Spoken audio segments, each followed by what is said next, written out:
అనగనగా ఛానల్‌కి అందరికీ స్వాగతం. పిల్లలు, ఇప్పుడు మనము చందమామ కథల నుంచి 'నిధి చాలా సుఖమా' అనే ఒక కథను వినేద్దాం. చంద్రయ్య జట్కా బండి తోలుకొని జీవిస్తూ ఉంటాడు. ఒకరోజు చీకటి పడి అతని ఇంటికి వెళ్ళిపోతుంటే దారి పక్క నిలబడి ఉన్న ఒక మనిషి ఊరికి 6 మైళ్ళ దూరంలో ఉన్న ఒక సత్రం దగ్గరికి బండి కట్టమని అడుగుతాడు. ఇంకా తెల్లవారే లోపుగా తిరిగి రావచ్చని చెప్తాడనమాట. చంద్రయ్య సరే అంటాడు. ఆ మనిషి తనతో పాటు వాసన కట్టిన బిందెను, 2 పలుగులను, పారాలను బండిలో పెట్టుకుంటాడు. ఆ మనిషి పాడుబడిన సత్రంలో ఏదో నిధి తవ్వబోతున్నట్టు చంద్రయ్య ఊహిస్తాడనమాట. బండి సత్రం చేరేసరికి చాలా పొద్దుపోతుంది. బండిలో ఎక్కని మనిషి బిందె దించేటప్పుడు అది కింద పడి పెద్ద చప్పుడవుతుంది. అందులో నుంచి చిల్ల పెంకులు కొన్ని బయటకొస్తాయి. ఈ రాత్రి వేళ ఈ చిల్ల పెంకుల బిందెను ఇక్కడికెందుకు తెచ్చారు అని చంద్రయ్య ఆ పెద్ద మనిషిని అడుగుతాడు. అంతా చెప్తాను. నీకు నాకు నీ సహాయం కావాలి అంటూ ఆ పెద్ద మనిషి ఇలా చెప్తాడు. అతని పేరు వరహాలు. అతని తాత సముద్ర వర్తకం చేసి చాలా సంపాదిస్తాడు. ఆయన ఒకసారి బోలెడు డబ్బుతో తిరిగి వస్తూ అర్ధరాత్రి అయ్యేసరికి ఈ సత్రంలోనే బస చేస్తాడు. ఆ రాత్రే ఆ సత్రం మీద బందిపోటు దొంగలు పడ్డారు. వాళ్ళు అడ్డం వచ్చిన వారందరినీ చంపి దొరికిందంతా దోచుకుని వెళ్ళిపోతారు. ఆ చనిపోయిన వారిలో ఈ వరహాల తాత కూడా ఉంటారన్నమాట. వరహాలు తండ్రి మళ్ళీ చిల్లర వ్యాపారంతో ప్రారంభించి ఎలాగో వరహాలను పెంచి పెద్దవాడిని చేసి చనిపోతాడు. తండ్రి పోయేటప్పటికి వరహాలకు ఇల్లు తప్ప ఏమీ మిగల్లేదు. ఆ ఇల్లు అమ్మేద్దామని వరహాలు అటక మీద పాత సామాన్లు తీస్తుంటే అతని తాత తాలూకు పుస్తకం ఒకటి కనబడుతుంది. ఆ పుస్తకం కాగితాలు తిప్పుతుంటే ఒకచోట అతని తాత ఇలా రాసినట్టు కనబడుతుంది. సత్రాన్ని బందిపోట్లు చుట్టుముట్టారు. నా దగ్గర ఉన్న డబ్బంతా పెట్టెతో సహా కొత్తగా మొక్కల కోసం తవ్విన బోదెలో పూడ్చిపెట్టాను.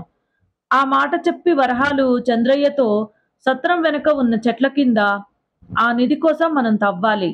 నువ్వు నాకు సహాయపడినందుకు నీకు నిధిలో 3వ వంతు ఇస్తాను అని చెప్పంటాడు. చంద్రయ్య అందుకు సంతోషంగా ఒప్పుకుంటూ అయితే ఈ చిల్ల పెంకుల బిందె దేనికి అని అడుగుతాడనమాట. ఉన్నట్టుండి మనం బిందె వెంట పెట్టుకు వస్తే అందరికీ అనుమానం కలుగుతుంది. రోజు ఇది మన వెంట ఉంటే ఎవరూ పట్టించుకోరు. పెట్టెలో డబ్బు ఇందులో పెట్టుకోవచ్చు.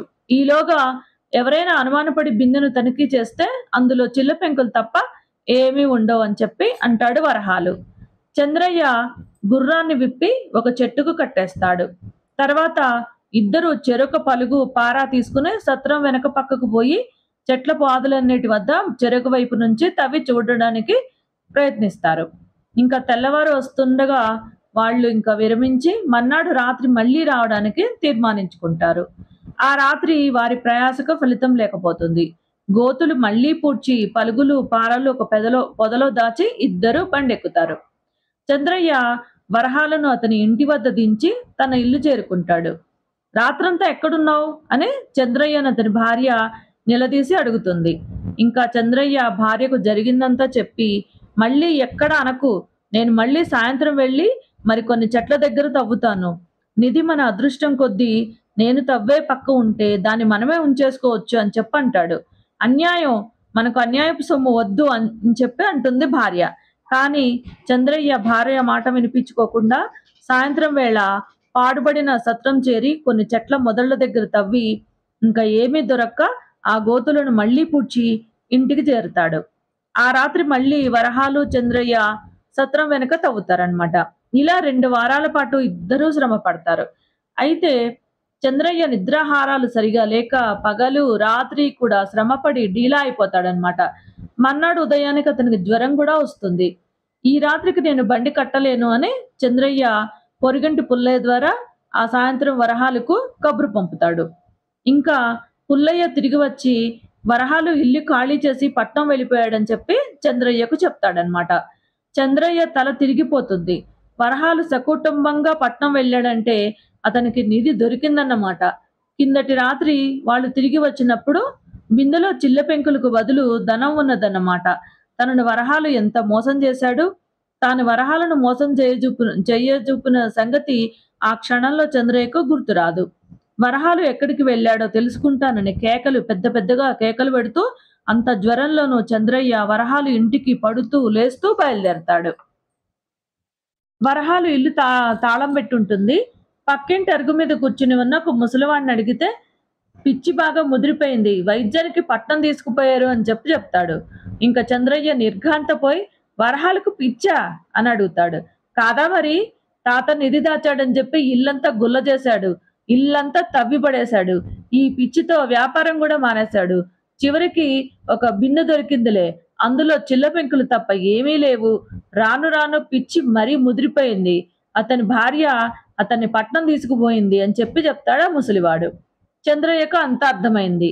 ఆ పిచ్చివాణ్ణి నమ్మి తాను కూడా గోతులో పడ్డాడు. ఆ వరహాలు పిచ్చే తనకు అంటింది.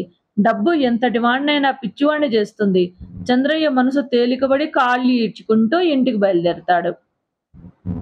అంతదాకా స్తంభం చాటున ఉన్న చంద్రయ్య భార్య యువతలకు వచ్చి, క్షమించు తాత, నీ చేత అబద్ధం చెప్పించాను అని చెప్పంటుంది.